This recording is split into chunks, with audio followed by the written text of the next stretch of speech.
ከሞላ ጎደል የሰጠነው 23 በሚል ርዕስ በፈተና የተሞላ የስደት ህይወቱን አሳምሮ ለተረከልን ዳንኤል አብርሃም ነው።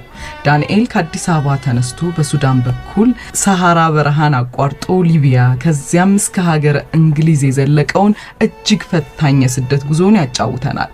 ዳንኤል በስደት ጉዞ ላይ በሊቢያ በአይኤስኤስ ታጣቂዎች ተይዘው ባሳዛኝና ዘግናኝ መንገድ ህይወታቸውን ከተነጠቁት የኢትዮጵያ ልጆች መካከል ነበር። እሱ ለወሬ ነጋሪ እንዴት እንደተረፈ አጋጣሚውን ያወጋናል።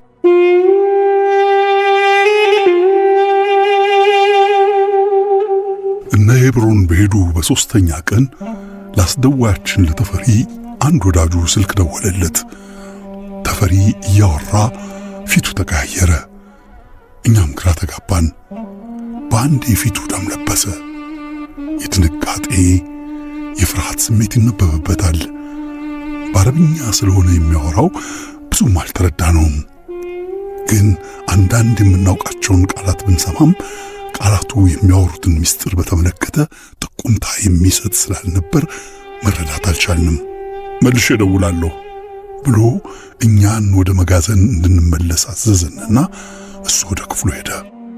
እኔና ናቲ መጋዘን ገብተን እጅግ ተጨነቅን። ምን ገጥሞት ይሆን አለኝ ናቲ። የቤተሰብ መርዶ ተነግሮት ይሆን? ፊቱ አልወትሮ በሃት በውጥረትና በሐዘን የተሞላ ሆነብኝ አልኩት። እኔም እስክንጠይቀው ቸኮልን፣ ተቁነጠነጥን። ተፈሪ ያልወትሮ አንዴም ወደ መጋዘናችን ብቅ ሳይል ዋለ። ምግብ ስንበላ እንኳን መጥቶ አይቶን የሚሄደው ሰውዬ ዝር ሳይል ቀረ። መሸ። እኔና ናቲ ተጨነቅን። ያለ ፍቃድ መውጣት አልቻልንም። እንዲህ በሩን እያየን ሳለ ተፈሪ ጠራን። ከመጋዘን በፍጥነት ወጣንና ወደ ተፈሪ ክፍል በብርሃን ፍጥነት ሄድን። አልቅሶ እንደነበር ፊቱ ያስታውቃል። አይኖቹ በልቅሶ ብዛት አባብጠዋል። እጁም እግሩም ይንቀጠቀጣል። ለመናገር ፈርቷል። ግራ ተጋባው። ተፌም ምን ሆነሃል? ደህና ነህ ግን አልኩት። እዚህ የነበሩት ልጆች ተያዙ አለን።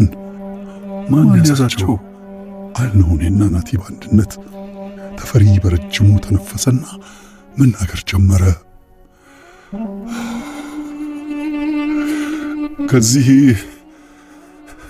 ከዚህ የወሰዳቸውን ልጆች ሌላ መጋዘን ካሉ ሌሎች ስደተኞች ጋር ደባልቆ ነበር ጉዞ የጀመሩት። አንድ ላይ ወደ 70 ይሆናሉ። ትሪፖሊ ሳይደርሱ ነው መንገድ ላይ የተያዙት።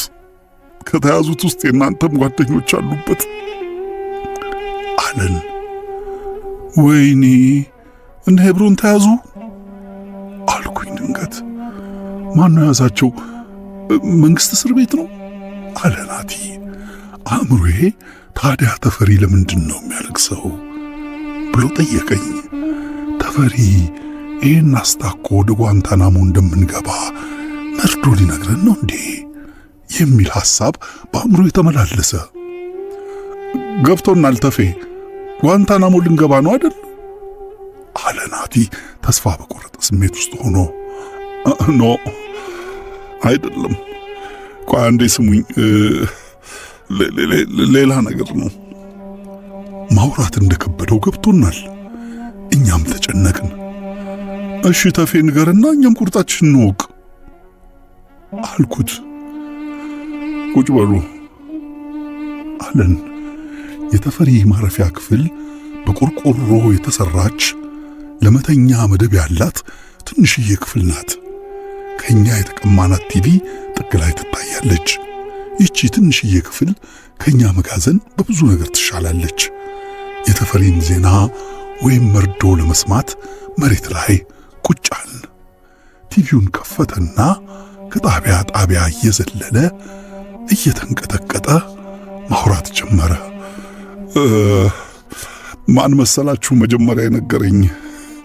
ሱዳን ያለ አንድ ወዳጄ ነው መጀመሪያ ደውሎ መርዶውን ያሰማኝ። ማመን ስላቃተኝ በቲቪ ተመልክቼ ካረጋገጥኩ በኋላ ነው እርሜን ያወጣሁት እያለ ከጣቢያ ጣቢያ እየዘለለ የሆነ ነገር ለማሳየት ይጣጣራል። እኔና ናቲ ግራ ተጋብተን እያየነው ነው።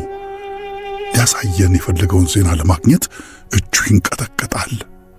ወሬውን ቀጠለ። የዚህም ቤት ባለቤት ደውዬ ጠየቅኩት። 49 ኤርትራውያን፣ 28 ኢትዮጵያውያንና የተወሰኑ ሶማሌዎች ተይዘዋል ብሎ አረጋገጠልኝ። ወይኔ! ተፈሪ እያወራን እኛ ደግሞ እየተወዛገብን ሳለ እንድናይለት የሚፈልገው ቪዲዮ ሲመጣ እንድንመለከት በእጁ ምልክት ሰጠን። ከቲቪው ጋር ተፋጠጥን። ከአንድ ሳምንት በፊት አብረውን የበሉ፣ አብረውን የጠጡ፣ አብረውን መኝታ የተጋሩ እነ ሄብሮን ናቸው። ሦስቱን አየኋቸው። ተመሳሳይ ቱታ ለብሰዋል። እጃቸው ወደ ኋላ ታስረዋል። በሸላቾች ፊት እንደሚታረድ በግ ዝም ብለዋል። የተንበረከኩት ከአይኤስአይኤስ ታጣቂዎች ዘንድ እንደሆነ ለማወቅ በዚህ ሰዓት አጋዥ አላስፈለገኝም። ከዚህ በኋላ ያለውን በቦታው የነበረው ዳንኤል ራሱ ቢተርክልንስ?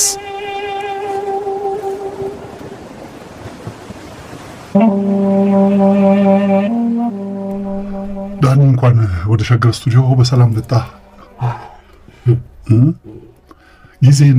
የጊዜን ሕግ ጥሰን ያንን ጊዜ ወደ ኋላ ወስደን ልክ አሁን የተረክንበት ቦታ ላይ ብናስቀምጠው አንተ ምንድነው የሚሰማህ? በዚህ ሰዓት ላይ በዚህ ሁኔታ ውስጥ እኔ እዚህ ቦታ ላይ እኔን አያድርገኝ እላለሁ። አንተ በዚህ ጊዜ ውስጥ የነበረ ስሜት ምንድነው የሚመስለው? ወደ ኋላ ሄደን ተመልሰን እንዴት እዛ እንደተደረሰ ለማውራት ከዚህ ብንነሳ ምን ይመስላል? ትንሽ ስሜታዊ ያደርጋል። ያው እንደገለጽከው ነው። ያቺን ቅጽበት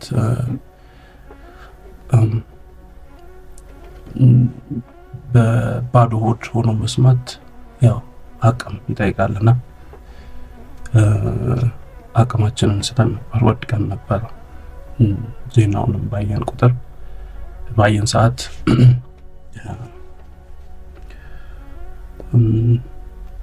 ቀጣይኛ ዕጣ ፈንታ እንደሚሆን እኛም እዛው ቦታ ላይ አፍንጫችን ስር የተካሄደ ነገር ነውና ይሄኛ ዕጣ ፈንታ እንደሆነ ከዛም ደግሞ በተረፈ አብሮን የነበሩ ልጆች መታረዳቸውን ባየን ሰዓት ሶስት ብቻ ስለነበረን የሰማነው መጋዘን ውስጥ ከመቶ በላይ ሰው ቢኖርም የሰማነው ሶስታችን ብቻ ነበርንና እንግዲህ ሶስታችን ለማልቀሰን ባይወጣልንም እዛው እንትን ብለናል። ስሜታችንን በለቅሶ እንትን ለማለት ሞክረናል። መጮህ ግን አንችልም ነበር። አንዳንዴ ለቅሶ ስትጮህ ይወጣልሃል፣ ለቅሶ ከሰው ጋር ስታለቅሶ ይወጣልሃል። ያው ሶስት ብቻ ስለነበረን ሀዘናችንን መወጣት አልቻልንም። ቢሆንም ግን ከነበረን የምግብም እጥረት ከአቅም ማነስም እንግዲህ ጊዜውን ያው በውስጣችን በማልቀስ እንትን ብለናል፣ አልፈነዋል።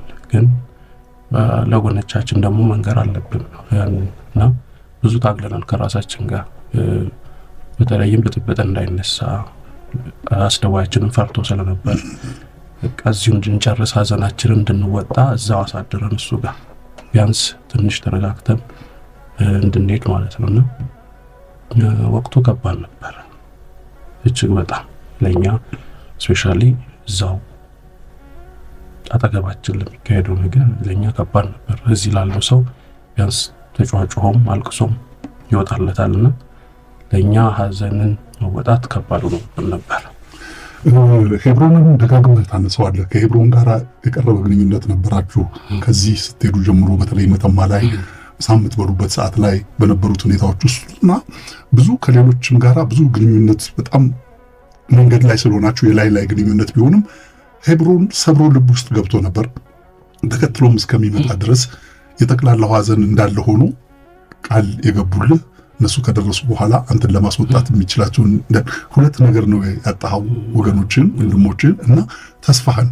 ይህስ እንዴት ይሰማሃል? ይሄ ከባድ የሚያደርገው ይሄ እንትኑ ነው እና ያው ከኤብሮን ጋር ከአዲስ አበባ ባንተዋወቅም ባንግባባም በአይን ተያይተን ነበር፣ ምትማም አውርተን ነበር። እዛንም ሊቢያም ደግሞ ከኔ በኋላ ቢመጣም ያው እኔን መልኬን እስከማያውቀው ድረስ ተቀየሜም አግኝቶኝ ነበርና ያው ይረዳኝ ነበረ።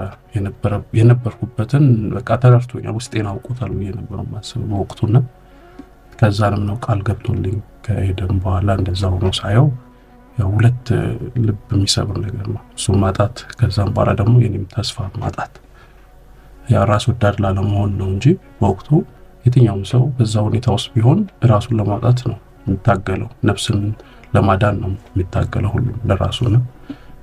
ሁለት ስብራት ነበር፣ በጣም የተጎዳውበት ጊዜ ነበረ። በቃ አለቀልኝ አበቃልኝ የምልበት ደረጃ ላይ ደርሼ ነበረ በወቅቱ።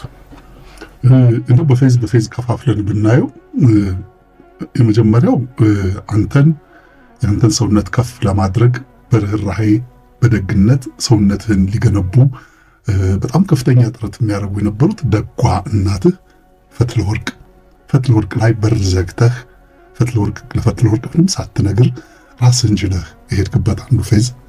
ሁለተኛው መተማ የቆያችሁበት ጊዜ ገንዘብ ለማግኘት የነበረው የነፍስና ስጋ ግንኙነት፣ ከዛ ሊቢያ በረሃ፣ ከዚያ በኋላ ስትሻገር 4 ፌዝ ነውና እስቲ ከመጀመሪያውን ጀምር። ምን አሳሰበህ አንተ? ስደት ምን አሳሰበህ? ለኔ ማንነት ፍለጋ ነው ስትል ብዙም አላሳመነኝም። አንተም መጨረሻ ላይ ትለዋለህ ቅዠት ውስጥ ነበርኩ ወይስ የምርም የወላጆቼ ጉዳይ ጥያቄ ነበር፣ እውነት አባቴን ነበር የምፈልገው ትላለህ። ጎደሎ ሊኖር ይችላል፣ ግን እስከ ስደት ድረስ የሚያደርስ የአባት ፍንጭ ነበረ? ሌላ ሀገር ይኖራል የሚባል ፍንጭ ነበረ ወይስ ይሄን ምን አመጣው? የስደት ዋና መነሻ ምክንያትህ በሁለቱ ያንተ ብየናዎች ውስጥ የመጀመሪያው ብየና ማንነት ፈለገ ራስ፣ ከዛ ስትጨርስ ግን ተገለበጠ። እስቲ ስለዚህ ነገር እንግዲህ ያው ልጅነት የማንወቅሰው የማንታገለው አይነት ነው እና በልጅነት የሚሰጡን ስያሜዎች ወይንም ደግሞ ቤተሰብ የሉም ወይንም ደግሞ አይፈልጉም የሚባሉ በልጅነታችን የሚሰጡን እንትኖች አሉና ከዛ የተነሳ ነው መነሻው ይሄ መጥፋት፣ መሸሽ፣ ስደት የሚለው ማለት ነው። ያው ስደትን ከሀገር መውጣት ብቻ አይደለም ስደት፣ ከቀይም ከቤትም ስትወጣ ስደት ነውና ልጅም ሆኜ ፈትለወርቅ ጋሁኝም ወጣ ነበር፣ ጠፋ ነበር። ትናንሽ ጥቃቅን ምክንያቶች የፈለኩኝ ይወጣ ነበር። ቤተሰብ አይደለም ከተባልኩኝ ጀምሮ ከዛ በፊት ብገረፍም ምንም ችግር አልነበረውም። ግን ላይክ በጉርምስናም ጊዜ የሚያሰቃየኝ ይሄ ጥፋ የሚል መንፈስ፣ ሂድ ሽሽ የሚሉ መንፈሶች ነበሩ። እንግዲህ የነዛ ድምር ውጤት እና ቤተሰብን የአባቴት እንዳለ ባላቅም ቢያንስ የሆነ ቦታ ላይ ራሴን ሳገኝ ራሴን ስችል ራስን የማቆም ራስን የማበርታት ከሆነ አካባቢም ሽሽት በቃ ተገልለ ራስን እንትን ብለህ ምንም ወቀሳ አይኖርብህም፣ ማንም ይጠይቅ የለም። ሸሽተ ራስን ችለህ የምታቆምበት ምናልባትም የፋይናንሻል ሊሆን ይችላል፣ በእውቀትም ይሄ ኢንዲፔንደንት የመሆን ራስን የመቻል ኃላፊነት ለመውሰድ የነዛ ጥርቅሞች ናቸው ስደትን እንትን የሚሉትና ወቅቱ ያወጣትነትም ስለነበር ነበር ስደትን እንድመርጥ ያደረገኝ ነበር። ምክንያትህ ከውጤቱ ጋር ዋጋው እኩል ነው? መዝነው ታውቃለህ? ዋጋው እኩል አይደለም። ምክንያቱ እንዳልኩ ልጅነት አይወቀስም ስለተባለ ነው እንጂ በአሁን ባለኝ ብስለት ወይንም አሁን ባለኝ ደረጃ ቢሆን ላልወጣችን ነበር፣ ስደትንም ላልመርጥ እችል ነበር። ግን ያው ልጅነት፣ ወጣትነት ሆይታውም እንትኑም አለ እና እነዛ ናቸው ለስደት እንድትጨክን ቆራጥ እንድትሆን የሚያደርጉ ነገሮች አሉ። ተዘጋጅተህ ነው ሄድከው? አይምሮዬ ተዘጋጅቷል። ይሄ አሁን ለምሳሌ ኢንፎርሜሽን የለኝም እንጂ አይምሮዬ ሂድ የሚለው አለ። ይሄ በቃ መውጣት መሄድ እሱ አለ። ግን ይሄ መሄድበትን ቦታ ለማወቅ ደግሞ እሱ ሌላው ችግር ነው። መረጃ የለኝም የት ቦታ ሄጄ አሁን እስከ መተማ መሄድ እንደምችልና ከዛን ደግሞ እዛ ደግሞ ቦርደር ስለሆነ ደላላም ለማግኘት ምናምን እንጂ ይሄ የተቀናጀ አይደለም። አብዛኛው ስደተኛ መተማ ላይ ያገኟቸው ተቀናጅተው ነው ያውቁታል ደላላይት እንደሚያገኙ ከዛን በኋላ መዳረሻቸውን ያውቁታል። ለኔ ግን ማንም አልነበረም አጠገቤ ብቻዬንም ነው ከቤቱም ስወጣ የነበረውና እና ካገኘኸውና ከከፈልከው ዋጋ የትኛው ይበልጣል? አሁን ዛሬ ላይ ቆመን ስናይ ዳንኤል ስኬታማ ሰው ነው። ነገር ግን ልክ ከኢትዮጵያ ድንበር ከወጣበትና ዩኬ እስከገባህበት ድረስ የነበሩት የመከራ ጊዜዎች በዚህ በእኛ አየር ሰዓት ላይ መጽሐፉ እንዲያነቡ መንጋብዘው ይህን ሁሉ ዋጋ የከፈልክለት ነገር ይህን ሁሉ የሆንክበትን ነገር ዋጋውን የሚሸፍን ነው ወይ? ዋጋውን ይሸፍናል ወይ? ምን ሂል አረገልህ ወይ? ምን አዳነልህ? ምን ጠገነልህ? ጥያቄህን መልስ አገኘህ? ምንድን ነው ያገኘው? የመጨረሻው ውጤቱ ምንድን ነው? እንግዲህ ያው መዳረሻ ሲኖረው ነው ጥሩ እና ያው መነሻዬን አንስቻለሁ። ግን ይሄ አሁን ስደቱ፣ ችግሩ፣ ራቡ፣ ጥማቱ አሁን ያለሁበት ያ መነሻዬን ወይንም ደግሞ ፍላጎቴን ይክሳል ብዬ አላምንም። ምናልባት አሁን ላይ በፋይናንሻልም ወይንም ደግሞ በአይምሮ ሬዲ ልትሆን ትችላለህ ወይንም ዝግጁ ነህ ወይንም ደግሞ የሆነ አቋም ላይ ደርሰሃል። ግን ያን የትኛውም ላይ ብደርስ ያንን ሊከሰው አይችልም። ስቃዮቼ እንትኖቼ ትራውማው ሊለቅ አይችልም።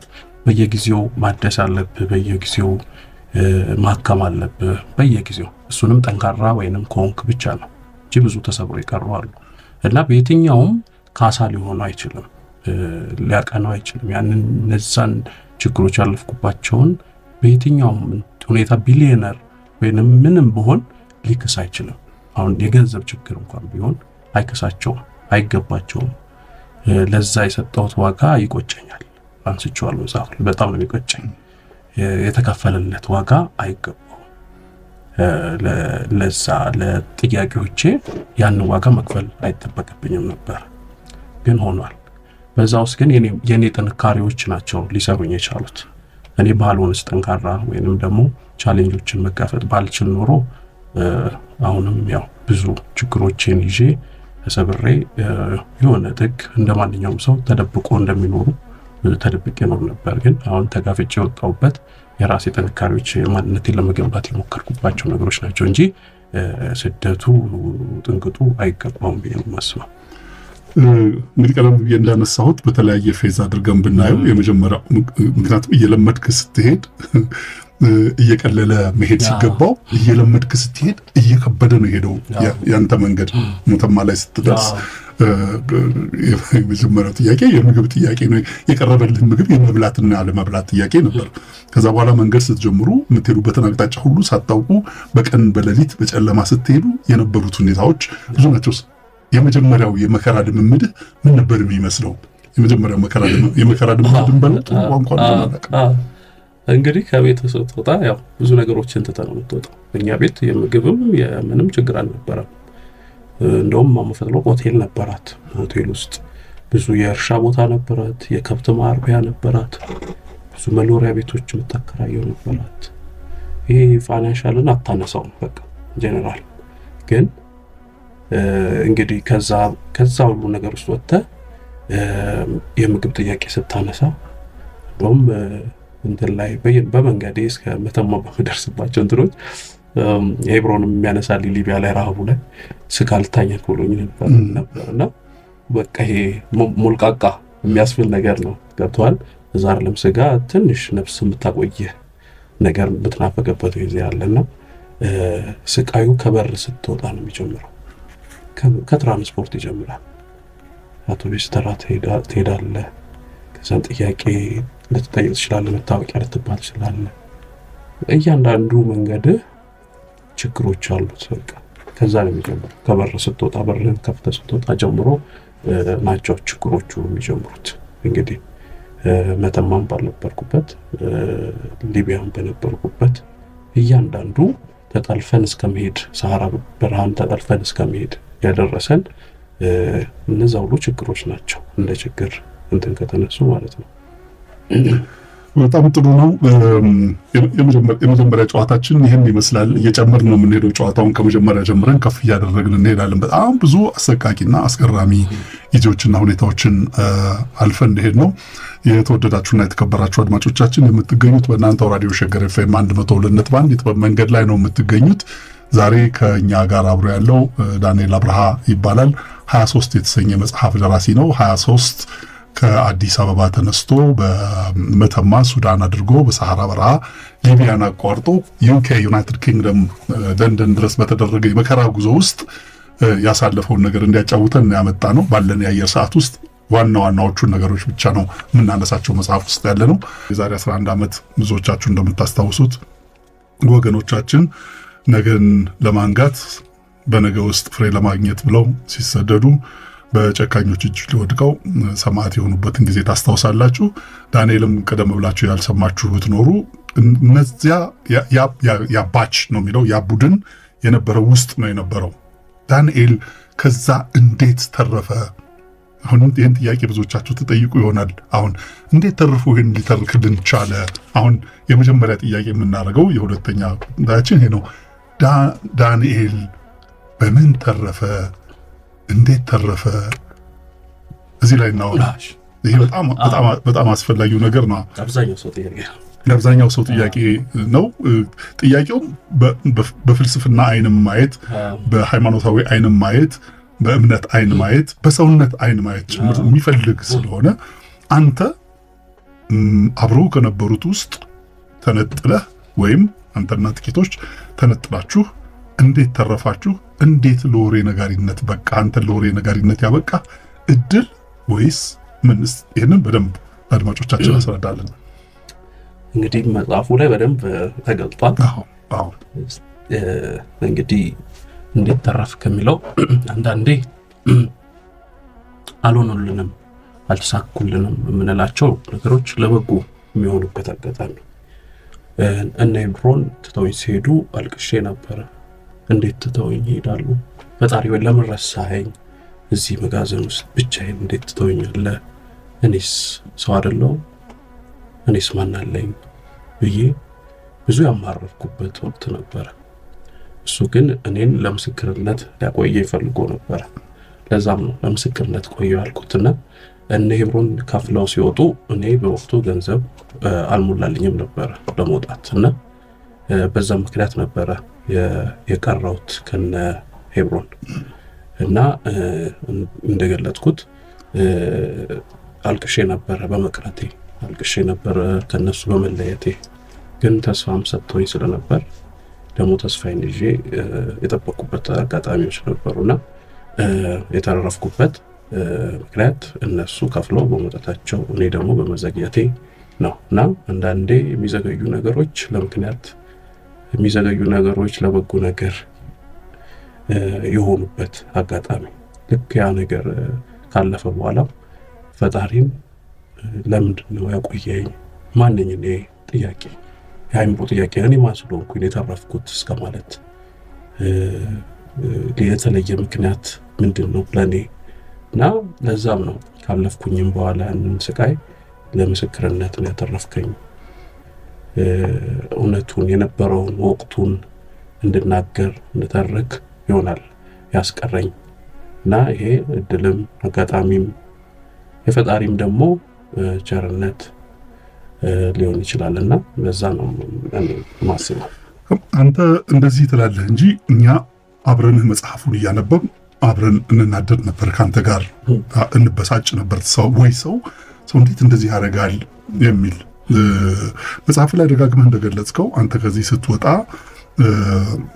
ከቤተሰቦች ከቤዛም ከፈትለ ወርቅም ከነሱም ውጭ ከነበረ ጓደኛ ጋራ ገንዘብ አስቀምጠህ በመከራዬ ሰዓት ላይ ይደርስልኛል ያልከው ገንዘብ ስልክ በደወልክ ሰዓት ቁጥር ሁሉ ስልኩ ዝግ ሆኖ ይሄን ጓደኛህን ሳታገኝ ቀርተሃል። ይሄ ጓደኛ ውለታው አይደለ ወይስ ለመኖርህ አስተዋጽኦ አደረገ? በሁለት መልክ እናያቸው። አንደኛ ቢልክልህ ኖሮ ምናልባት እና ሄብሮን ጋር ትሆን ትችል ነበር። ይሄን ስታስበው ምን ታስባለህ? እንግዲህ በወቅቱ በጣም በቃ ራሴን የጠላሁበት ጊዜ ነበረ። እሱንም መረግም ይሁን ነበረ ያኔ እነሱ ሲወጡ ማለት ነው። እንዴት ይክደኛል? እንዴት አቅም ይበላል?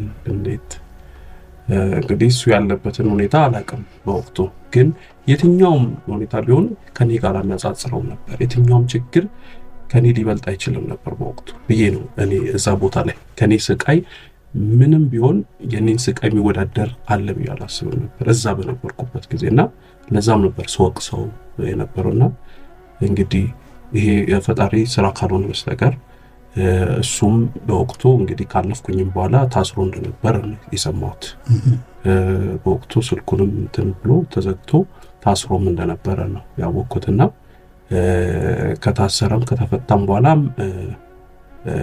መላክ ይችል ነበር ግን ያቺ ግን ቅጽበት እሱ የታሰረባት ቅጽበት እኔም ስልክ ዝግ የሆነብኝ ቅጽበት እንግዲህ ፈጣሪ የሆነ ሊያስመልጠኝ ያሰበበት ጊዜ ነበር ግን በወቅቱ ግን በልጁ ላይ በጣም ቂም ይዤ ነበር ተበሳጭቼ ነበር ረግሜው ነበር ይሄ አንዳንዴ በትልልቅ ሰዎች ብቻ ይመስለናል እርግማን ግን ሐቁ የተወሰደበት የትኛውም የተከፋ ሰው ይደርሳል ብዬ ነው የማምነው እኔ በእንትን አምናለሁ በትልቅ ሰዎች ምርቃትም አምናለሁ እርግማንም አምናለሁ የሰው ሐቅ ነው ብዬ ነው የማምን ሰው ነኝና ረግሜው ነበር እና እንግዲህ ወቅቱ እሱን የረገምኩበት ገዳም ደግሞ አጋጣሚ ደግሞ እሱ ባለመክፈሉ የተረፍኩበት ነውና በሁለት ጽንፍ ነውና ያው ያጋጫል ከራስ ጋር ከፈጣሪም ጋር እንትን ይላልና በዛ ነው የምወስደው እንግዲህ ነው ይቅርታህን አነሳ ይቅርታ እንግዲህ ያው ከጊዜ በኋላ ራሴንም በስደት እንትን ካልኩኝ በኋላ አሳዳጊም ፈትለወርቅ እንትን የደግ ልብ ባለቤት ናትና መስጠትን ነው የምታውቀው ልጆች ማሳደግን ነው የምታውቀው እና ከሷ ይሄንን ካልወሰድኩኝ መንገድም አይቀናም ይቅርታ ልብ ከሌለ ወይንም አንድ እርምጃ አትራመድም የትኛውም እርምጃዎች በቅንና በጥሩ ልብ ካልሆነ አይቀናምና እኔም በመጽሐፉ እንደገለጽኩት የእናቴን የፈትለወርቅን ቀና ልብ ደግ ልብ ይኖረኝ እንጂ እኔም ከዚህ ሰው ጋር የነበረኝን ሰላም አውርቻለሁ ይቅርታም አረጋግለታ በየትኛው ሁኔታ ውስጥ ቢሆንም ያለፈው ግን ይቅርታ አረጋግለታለሁ ልቤም ንጹህ ነው መንገዴም ቀና ይሆንልኛል ብዬ እንግዲህ ይቅርታ አረጋግለታለሁ ዛሬ ምሳ በልተሃል? አዎ ምን በላ? ምን ምሳ በላ? ኑድልስ ነው የበላሁት ሼፍ ነህ አይደል? ማካሮኒ ትሰራለህ? ብዙ ጊዜ መኮረኒ አጠገቤ አይቀርብም ብዙ ጊዜ ያንን ጊዜ ያስታውሰኛል አልበላም መኮረኒ የትኛውም እኔን የሚያቀኝ ሰው መኮረኒ አያቀርብልኝም እንትኑን ነው ይሄ ቅርጹን ነው የምጣላው እንጂ አሁን ፓስታ ትበላለህ የመኮረኒ እንትን ነው የፓስታ ዘር ነው ኑድልስ ትበላለህ ግን ቅርጹ አልወደውም በጣም ለምን በየቀኑ ለአምስት ወር አንድ አይነት ፓስታ አንድ አይነት መኮረኒ ትበላ አንድ አይነት ነው ውሃ ላይ ይታዳል ይወርዳል ትበላለህ ምንም አይነት ግብአት የለውም ውስጡ እና እንደ ሼፍም አሁን ትእዛዝ ላይ መኮረኒ ልንታዘዝ እንችላለን እንቢ አይደለም ለስራቱ ግን አልቀምሰውም እንደሱ ተሰማኝ ሼፍ ነው ትእዛዝ ይመጣል ትእዛዝ ሲመጣ ማካሮኒ ሲመጣ እኛ አንድ ጊዜ ዘመቻ ላይ ሆኜ ወደ ዘመቻ ስንሄድ ሰርዲን ነበር የምንበላው ከዚህ ከአንተ ከጫንጮ ጀምሮ እስከ መተከል ሰፈራ ጣቢያ እስከምንደርስ እና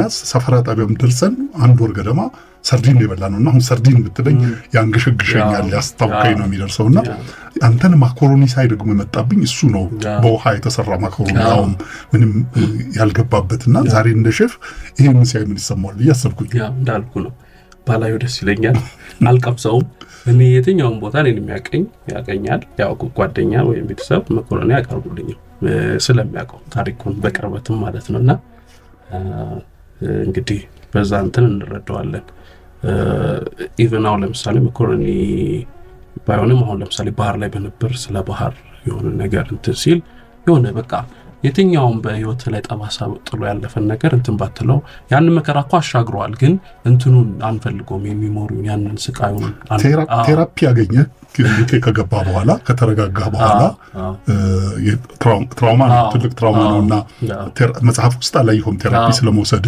ቴራፒ ወሰድክ ወይስ በመታከም እና ይሄን ስሜት ለማከም ምን አደረክ? ምን ወሰድክ? እኔ ራሴን በራሴ ነው ያከምኩት እንዳልኩ ቴራፒም ጋር አልሄድኩም፣ የትም ቦታ አልሄድኩም። ራስን ስታቆም ወይንም ደግሞ ወደ ራስን ስታዳምጥ ዳንኤል ይህንን ችግሮች አልፏል፣ አሁንስ ምን ላይ ነው፣ ለጥያቄዎች መልስ ስሰጥ ያ ነው ህክምና ማለት። ግዴታ ሰው ጋር እንትን የምትለው አይደለም። እና አንዳንድ ሰዎች በቃ ብቻቸውን ሲሆኑ ራሳቸውን በማዳመጥ ውስጥ ከራሳቸው ጋር በመነጋገር ውስጥ የሚያክሙት አይነት ነው እኔ ታከምኩትና ራሴን ነው ራሴ ያከምኩት ብዬ ነው ማሰበው። እኔ ከስቃዮች ውስጥ ሁለት ስቃዮች አብዛኛው ሁሉም ላይ የሚደርስ ጋራ የሚደርስ ስለሆነ ተቀበላል። ሁለት ስቃዮች በጣም ያሳዝኑኛል ወይም ይነኩኛል። አንደኛው ልትጓጓዙ ስትወጡ እድል አገኛለሁ ብለህ መጀመሪያ ስትወጣ ፒክአፕ ላይ ርብራብ ይሆንክበት ከስር አንተ ሆነ ከላይ ላይ ሰዎች ተጨምረው እንደ ጣውላ ርብራብ ሆነ የሄድክበትና ሁለተኛው ደግሞ በእከክ መሰል ህመም የታከምክበት ጊዜ ለአንተ የስቃዮች ሁሉ እናት ነው ብለህ የምትለው ስቃይ የትኛውን? መቼም ዱላው አለ፣ ረሃቡ አለ፣ ጥማቱ አለ። እንደውም መጽሐፍ ላይ ስጽፎ የ8 ሰዓትን ያህል የተጓዝኩበት በቃ የህይወቴ የመጨረሻው ነው። የትኛው ስቃይ ነው እንግዲህ በወቅቱ እናማራለን አይደል? ስትራብም ወይም ስትመታም ልታማር ትችላለህ። ግን እነዚህ አሁን የ8 ሰዓት ከስር ፒክአፕ ላይ ተኝቼ ከዛን ሰው ደግሞ ተደርቦብኝ ከዛ ደግሞ ጣውላ አልከል ላይ ደግሞ ተጭኖብን ያረኩት የ8 ሰዓት ጉዞ ከህመሜ ጋር የኩላሊት ህመም የሚሰማኝ ስለነበረም 8 ሰዓት 8 ዓመት የሆነበት በቃ ሞታለሁ ብዬ እንትን ያልኩበት በቃ ውስጤ ሞታለሁ ኦልሬዲ የሚል ስሜት የተሰማኝ ወቅት ነበርና ከዛን እንትኖች ይቀሉባል ሌሎቹ ማዘን ውስጥ የነበርኩበት ቅልል ይላል። ያ ስቃይ ሁሉ ያለፍከው ምናምን በቃ እና የአንዱ ስቃይ አንዱን እንትን ይውጠዋልና እሱን አረሳውም። ይሄ የተጓዝኳትን የ8 ሰዓት ጉዞና የታመምኩበትን ጊዜ መድኃኒት አለማግኘት ማነው የትኛውም ሰው ርህራሄ ያጣበት ደላሎች ርህራሄ የማያሳዩበት ወቅት ነበርና ፈጣሪ ደግሞ በአንዳንድ ጨካኝ ሰዎች መሀል ያያልና እነሱን እንዲያዩ ያደርጋል።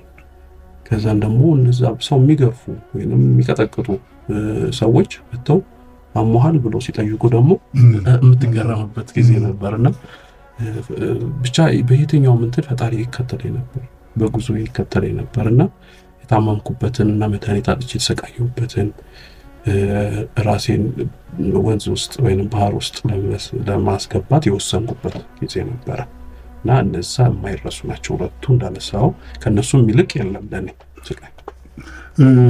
ዛሬ በአንጻሩ ተሳክቶልሃል። መከራ አልፈህም ቢሆን አንድ ደረጃ ላይ ደርሰሃል። መማር ፈልገህ ተምረሃል። አይቆጭም? ምንም የሚቆጭህ ነገር የለም? አሁን ዛሬ ላይ ሆነ ስታስበው ወደኋላ የሚቆጭህ ነገር አለ? አሉ ብዙ። ባልወጣው ባልሄድኩኝ ባልተጓዝኩ እንደዛ ነው ውሳኔዎችን ባልወስን ኖሮ የምትላቸው ብዙ ነገሮች አሉ፣ የሚቆጩ ነገሮች አሉ። ስቲልም ይሄ ለማከም ፈልገህ የማይታከሙ ጠባሳዎች አሉ እኮ ውስጥ። የሆነ ስለ ሊቢያ ስታነሳ የሆነ ትዝ የሚል ነገር አለ፣ ስለ ምግብ ስታነሳ የሆነ የሚያስታውስ ነገር አለ እና አይለቁም እንትኖቹ ጠባሳዎቹ። ታከማቸዋለህ፣ ጊዜያዊ ናቸው። በዛ ላይም ራስ ጠንካራ ካልሆንክ በየጊዜው ደግሞ ካላከምከው የሚያገረሹበት ጊዜ አጋጣሚዎች አሉ። እናም ያው የራስ ጥንካሬ ይወስነዋል። ግን ስቲል ይቆጫል፣ ሁሉ ነገር ይቆጫል፣ ስደቱ ይቆጫል። እስካሁን ሰዓት ድረስ ማለት ነው ያለው ስሜቱ ወይስ በዛ ሰዓት በነበረበት ወቅት የነበረው ባልሆነ እኮ የተሰማህ በነበረበት በዛ በስቃዩ ጊዜ ነው ወይስ አሁን ላይ ይቆጫል? ይቆጫል። ይቆጫል። ቁጭ ስትይ አሁን ይሄ ባይሆን ኖሮ አሁን ለምሳሌ አሁን ዳንኤልን እንትን ያለ ውስጡ ያለው ያነዛም ባያልፋቸው ኖሮስ ባያልፋቸው እነዛ ባይታለፉ ለምን አይገባቸውም? አሁን አንቺ የምታየው ዳንኤል ስጋ የለበሰው እና የተራበውን የተጠማውን ስታዩ የተገረፈውን የተሰቃየውን ስትበምታይ አይገባውም። ይሄ አሁን ላለው ዳንኤል አይገባውም፣ ያ ስቃይ አይገባውም። ለምን ይሄንን መልክ ወይንም ይሄንን እንትን እዚህም ሆኖ ያገኘዋል። እዚህም ሆነሽ የትኛውን ቻሌንጅ ቢኖርብሽም ታገኛቸዋለሽ። እነዛን ዋጋ የተከፈለለት ዋጋ አይገባውም። ለየትኛውም ስኬት ነው ምንሽ አይገባውም። ህይወት ኮምፒውተር ቢሆን እና አንዱ ቢደረግ አሁን ከምናወራው መጽሐፍ ውስጥ ከጻፍከው ውስጥ የቱን አንዱ ታረግ ነበር? ይመለስ በቃ ይከለስ ምናምን ቢባል ዳግም እንዳይኖር አድርገህ አንዱ የምታደርገው ምን ነበር? እነ ኤብሮን መልሳቸው ነው። ወጣት ናቸው፣ ከኔም ይብሳሉ። ወጣትነታቸው ያጓጓል። ይሄ በቃ ነገ ተስፋ የምትጥልባቸው ልባቸው፣ አንድነታቸው እሱን ብመልሰው ደስ ይለኝ ነበር። በተለይም ኤብሮንን ሰውን ከሰው አታበላልጥም። አንዳንድ የሚረዳሽን ሰው ውስጥሽ የሚያዳምጥሽን ሰው ስታይ በቃ ሁሌም ከጎኔ ቢሆን ባላጣው እነሱ በሁላችንም በኢትዮጵያ ልብ ውስጥ አሉ። ማለት ምስላቸው፣ ዩኒፎርማቸው እንኳን አንተ አብራቸው አጠገባቸው ቁጭ ብለህ ቆመህ ያንን ሁሉ ስቃይ ያሳለፍክ ሰው እንኳን ይቅርና ሊቢያ ሲባል ስደት ሲባል እነዛ ምስሎች ሁላችንም ፊት ላይ ይደቀናሉ። በጣም ጥሩ ነው። ጥሩ ጨዋታ እየተጫወቱ እንደሆነ ተስፋ አድርጋለሁኝ። የተወደዳችሁና የተከበራችሁ አድማጮቻችን እያወራን ያለነው 23 የተሰኘ መጽሐፍ ደራሲ ከዳንኤል አብርሃም ጋር ነው እየተወያየን ያለነው። ይህን መጽሐፍ ማንበብ በብዙ መንገድ ለብዙዎቻችን ይጠቅማል። አንደኛ ዋጋ ስለምንከፍልለት ነገር አስቀድመን ማወቅና የምንከፍለው ዋጋና የሚያስገኝልንን ጥቅም መዝነን ካልሆነ ቢዝነስ ውስጥ ስራ ውስጥ አለመግባት ጉዳይ ውስጥ አለመግባትን ያስተምረናል፣ ያሳየናል። ስለዚህ እንድታነቡ መጽሐፉን እንጋብዛችኋለን። ቅድም እኔ ተርኬያለሁ። አሁን የመተረክ ተራው የዳንኤል ነው። ዳንኤል ከመጽሐፉ ውስጥ የተወሰነ ነገር እንዲያነብልን ለሱ እንጋብዘው። እንግዲህ ያው በጉዞዬ መተማ ስደርስ ያው ለአገሩ አዲስ ነኝ፣ አላውቀውም፣ እጅበት አላውቅም፣ ደላላም ገና አላፈላልግ አይነት ነገር ነውና ከተማው ላይ እንደገባው ባለባጃጆች ይሻሙኝ ነበርና ወደ ከተማ ለመውሰድ ከወረድንበት የመናኸሪያ እስከ ከተማው በባጃጅ ያስኬዳልና የተሻሙኝ ነበርና የኔ ነው የኛ ናቸው ብዙ ስለነበርን ሁሉም ተታትወን ነው ከመኪና ላይ ወረድናቸውና እንግዲህ አንድ ቤት ገብቼ አልገባም ጠይቅበት ያጋጠመኝን ትንሽ እስቲ እናንብበው። ከተደረደሩት ቤቶች ውስጥ አንዱ ጋር ገባው። አልጋ ለመያዝ ነው። ወደ ውስጥ ገባ። ቤቶቹ ክፍት፣ ትልልቅ ስፒከር አላቸው። ምግብና መጠጥ ቤት ናቸው ብዬ ወደ ውስጥ ገባ። ጓሮ ውስጥ አልጋ አይሉት ሽቦ አየሁ። ከጓሮ ካሉ ሴቶች መካከል አንዷን ጠራዋት። እናት አልጋ አለ አልኳት። አንገቷን በአዎንታ ነቅንቃ ወደ ማረፊያ የወሰደችኝ።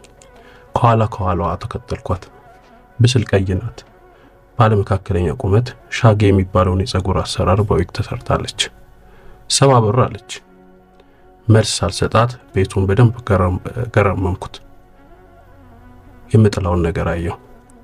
ትኋን አልኳት በአመልካች ጣት ያሳየዋት። ሳቀችብኝ። ሃሃሃ አቧት አካብድ፣ ሙቀት ስላለ ትኋን ግድ ነው። አመታት አድርበት አንድ ቀን ቢቀምሱ ነው። መተማ ላይ ተሞቴድ ብታድር እነርሱ ሳያጣጥሙ ማድር አትችልም አለች።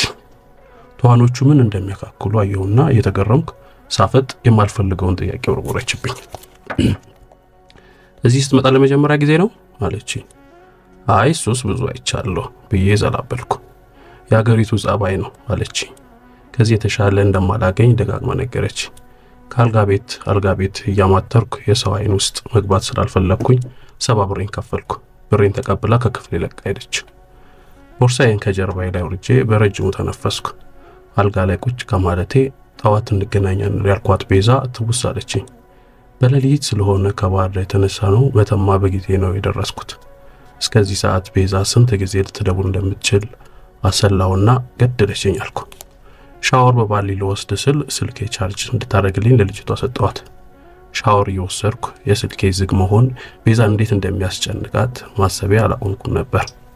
ሻወር ወስጄ ስመለስ ልጅቷ እፈልግሃለሁ አለች። ደስ የሚል ስሜት አልሰማኝም። ጉድ ፈላ። ደግሞ በጠራራ ፀሐይ የምታረገኝ ነው። ልጅቷ ሴተኛ አዳሪ እንደሆነች ገብቶኛል። እንዲህ በግልጽ ግን ትፈታተነኛለች ብዬ ግን አልጠረጠርኩም ነበር። ክፍሌ ገብቼ ልብሴን ቀይሬ ወደ ልጅቷ ተመለስኩ። ጠይሙ አለችኝ። ወይ ጉድ አልኩ በሆዴ።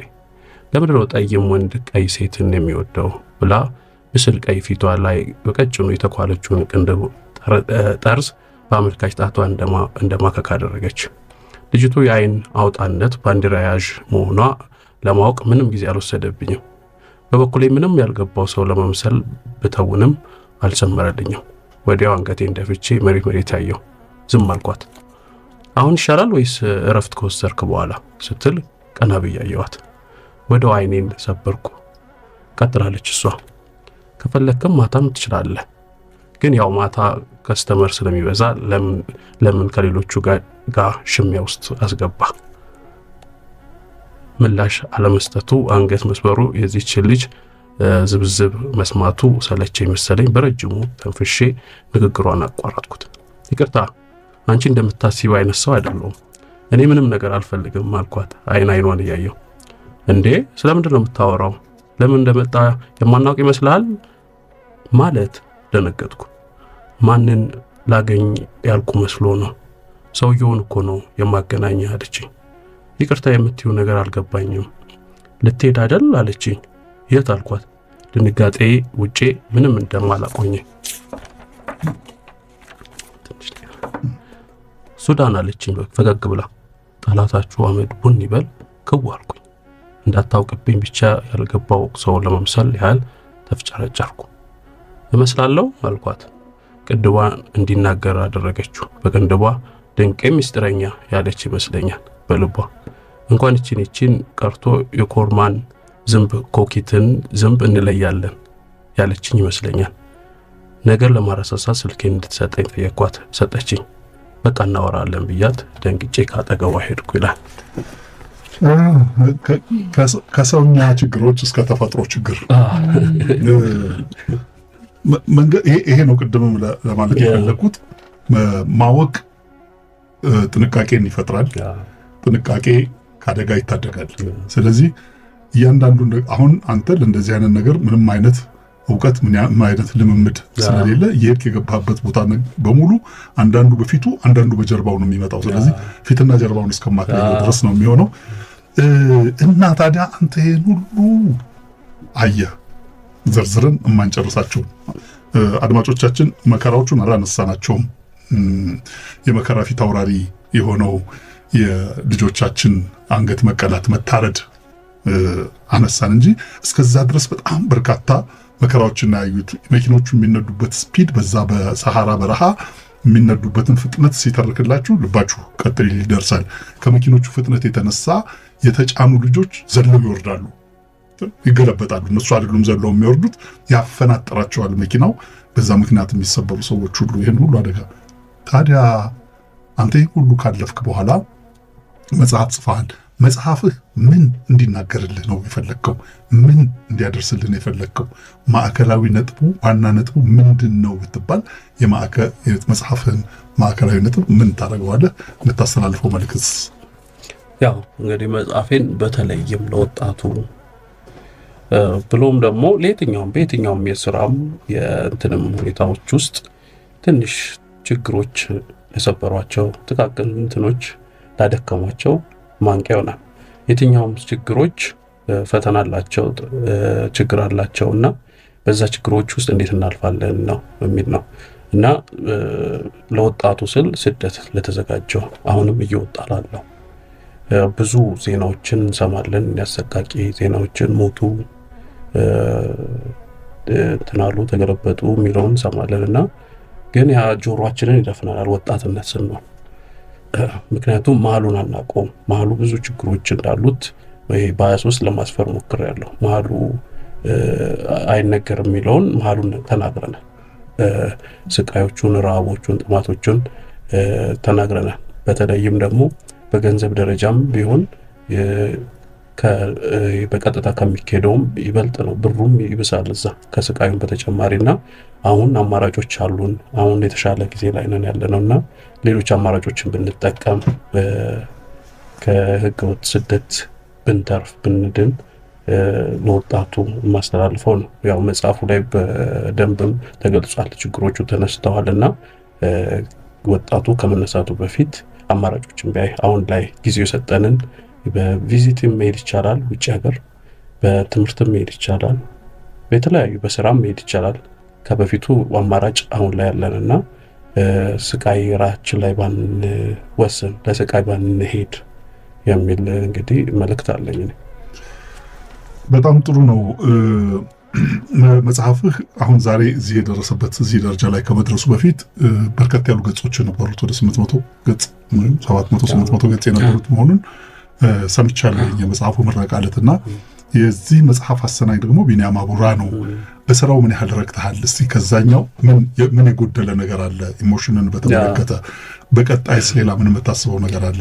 እንግዲህ ስጽፍ እኔ ከሊቢያ ጀምሮ ጽፍ ነበረ፣ ታሪኬን ላረሳው እዛም ችግር ውስጥ ሆኜም እስክሪብቶና ወረቀት እየለመንኩ ጽፍ ነበር። ይዤ መውጣት ባልችልም ከዛ ግን ቢያንስ አይምሮ ላይ እየጻፍኩት ነበር። ወደ አውሮፓም ከገባሁ በኋላ ጽፋለሁና ረጅም ነው፣ ብዙ ነው ታሪኩ። ያው ወደ መጽሐፍ ተቀይሮ መልእክቶቹን ይበልጥም ለማስተላለፍ የተፈለጉትን ነገሮችና አጠር ብሎ ሰውም እንዳይሰላች ብለን እንግዲህ በ260 ገጽ ብቻ እንትን ብለናል። ያው ቢኒያም አቡራም ብዙ እንትን ብሎበታል። ስጋ የማልበስ አንዳንዴ ታሪክ ብቻ እንትን አይሆንም፣ መጽሐፍ አይሆንምና ስጋ የማልበስ አንዳንድ ችግሮችን በማውጣት እንዳይሰለች ስጋ የማልበስ ስራ ሰርቷል እና ማሰናኘት ቀላል ነገር አይደለም። አንዳንድ የኔ ታሪኮች አንዳንድ ዘልዬ እዛ ላውራ እችላለሁ፣ የሊቢያውን ትቼ ጀርመን ልደርስ እችላለሁ እና ይሄ እንትን ማድረግ ፍሎ እንዲያደርግ ማድረጉን ብዙ ስራዎችን ሰርቷልና በጣም ተግባብተን ነው። አንድ ላይ እንኳን ተገናኝተን አይደለም መጽሐፉ እንትን ያለውና ርቀት ላይ ሆነንም እንግባባ ነበረ። በደንብ ቀምለውን ስሜቴን ተረድቶኛል እና እንግዲህ 23 እንዲሆን ያው የሁለታችንም ጥረት ነው። በጣም ጥሩ ነው። 23 እንዲሆን 23 ምን ማለት ነው? 23 ከየት መጣ? ሁለት አንተ የተወለድክበት ቀን ነው? ከሀገር የወጣበት ቀን ነው ወይስ 23 ምንድን ነው? መጽሐፉ ውስጥ አለ 23። ያው እንግዲህ በዋናነት እዚህ ፒካፑ ላይ ሲጭኑን 23 እያደረጉ ነበር የሚጭኑን። እንግዲህ እነሱ ምንም ንፋስም እንዳትቀር አድርገው ነው እንግዲህ ቆጥረው አመቻችተው 23 ያደረጉንና ያው መነሻዬ 23 ፒካፑ ላይ በምንጫርበት ሰዓት ላይ 23 አድርገው ስለሚጭኑን ስለነበረ ነው። ከዚህም ስወጣ በ23 ቀን መውጣቴ እንዲሁ ደግሞ 23ን እንትን ስንላት እጣ ፈንታን ወይንም ማንነትን ፍለጋ የሚል ትርጓሜ ያለው እና ለዛም ነው የወሰንነው 23 ላይ።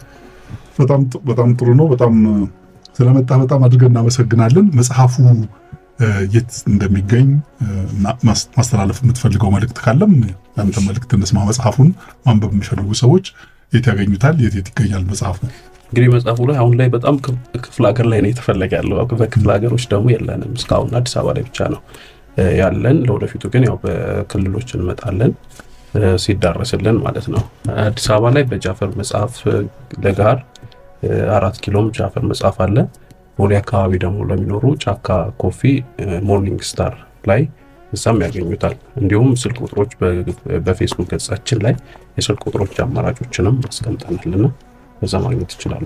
ሌላ መጽሐፍ እንጠብቃለን ወይስ ያ አንድ መጽሐፍ ጽፎ የጠፋው እንዳይባል እንግዲህ እንትን አይቆምም ማለት ታሪክ እኔ እንደውም የልጅነቴን አልነካውም። ብዙ ደግሞ ይሄ ራሴን የገነባውባቸው ነገሮች አሉ። በሳይኮሎጂካሊ እንዴት ራስ ዳንኤል አሁን ላይ ያለው አቋም እንዴት ደረሰ? ምክንያቱም አሁን ላይ ዩሮፕም ደርሶ ከኛ ጋር አብረን ከነበርናቸው ልጆች ዩሮፕ ደርሶ ተደብቀው የሚኖሩ አሉ። ምክንያቱም ያሰቡት ሳይሳካላቸው የወጡበትን ዓላማ ሳያገኙት ቀርተው ብዙ የተሰበሩ አሉ፣ ቀና ያላሉና አንተም እኮ ተስፋ ቆርጠህ ከቤልጅየም ልትመለስ ነበር። ከቤልጅየም ዴንማርክ ከቤልጅየም ልመለስ ማስብ ነበርና እንግዲህ ጥንካሬን እንትን ይላልና ብዙ ምን ጽፋቸው እንትኖች አሉ። ብዙ ያልተነኩ ያልተዳሰሱ ሊያስተምሩ የሚችሉ ይኖራሉ። እንግዲህ ለወደፊቱ ይሄ 23 በ23 የሚያቆም አይደለም። 23 ገና ብዙ እኔ መንገድ የጠረገልኝ ነው። 23 ፊልምም ሊሆን ይችላል፣ ዶክመንተሪም ሊሆን ይችላል፣ ለሪሰርችም የሚጠቅም መረጃዎች ሊገኙበት የሚችል ነውና ምክንያቱም እውነተኛ ነገር ስለሆነ ያየሁት ነገር ስለሆነ እና እንግዲህ እንመጣለን። እንግዲህ እድሜ ይስጠን እንጂ። ዳንኤል በጣም አድርገን እናመሰግናለን። ለጥበብ መንገድ አድማጮች ሀሳብህን ልትሰጥ መጽሐፍህን ስለ መጽሐፍህን ልትነግራቸው ልትተርካቸው በሸገር ቀጥታ ስቱዲዮ ውስጥ ስለተገኘ በጣም አድርገን እናመሰግናለን። የተወደዳችሁና የተከበራችሁ አድማጮቻችን አንተም በጣም አድርገን እናመሰግናለን።